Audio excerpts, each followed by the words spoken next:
Dieu a placé chacun des membres dans le corps comme il l'a voulu.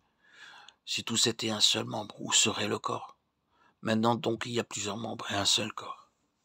L'œil ne peut pas dire à la main « Je n'ai pas besoin de toi », ni la tête dire aux pieds « Je n'ai pas besoin de vous ». 1 Corinthiens 12, 18, 21. Peu importe notre ignorance naturelle, notre état inculte ou notre stupidité.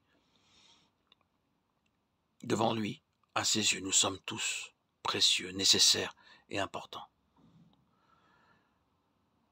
Quel mystère! Même le Seigneur Jésus-Christ, qui est la tête, ne peut pas dire « Je n'ai pas besoin de cette personne-là ».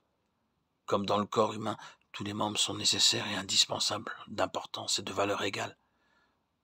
De même, tous les croyants de tout pays, de tout âge et de tout horizon sont d'égale valeur aux yeux du Seigneur. Qu'ils soient civilisés, cultivés ou incultes, qu'ils soient lettrés ou illettrés, intelligents ou ignorants, vieux ou jeunes, blancs ou noirs, grands ou petits, tous sont d'égale nécessité et de même importance à ses yeux, car le Seigneur Jésus-Christ a payé le même prix pour racheter chacun d'eux. C'est dans cette signification que nous prenons part et que nous rendons grâce, afin que nous soyons prêts pour sa seconde venue, et que nous ne soyons pas couverts de honte.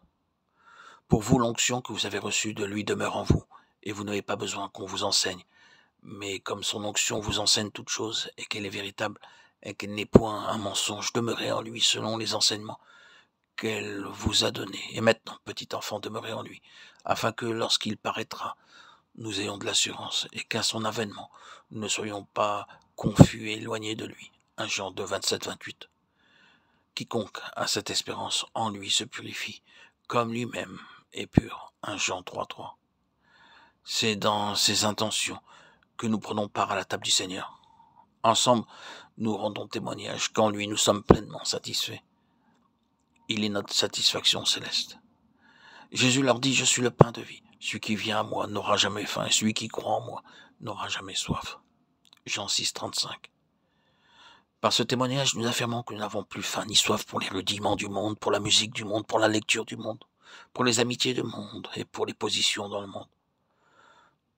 Malheureusement, nous pouvons constater de nos jours qu'il y a dans les familles chrétiennes des pères, des mères, des enfants qui rampent, pour ainsi dire, devant ces mauvais et abominables programmes de télévision parce que pour leur satisfaction, ils ont besoin de ces programmes souillés.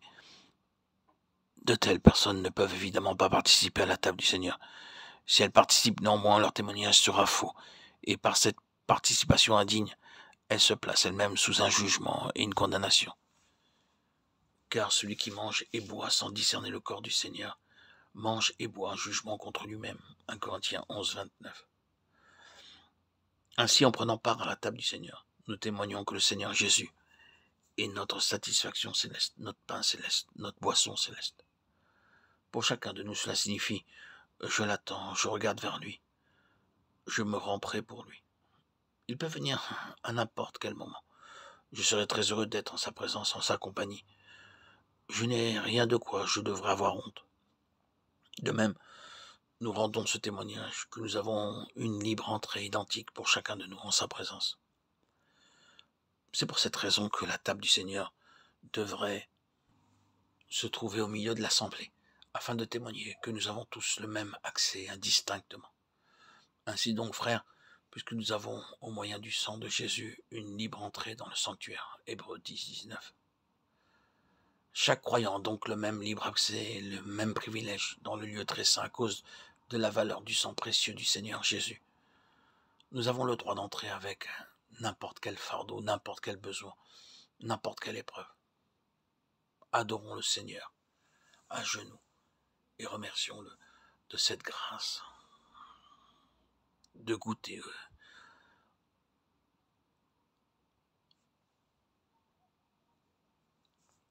à la plénitude de Dieu en participant au repas de la scène, de pouvoir ainsi goûter à son amour, à son infinie miséricorde, à sa bonté sans fin.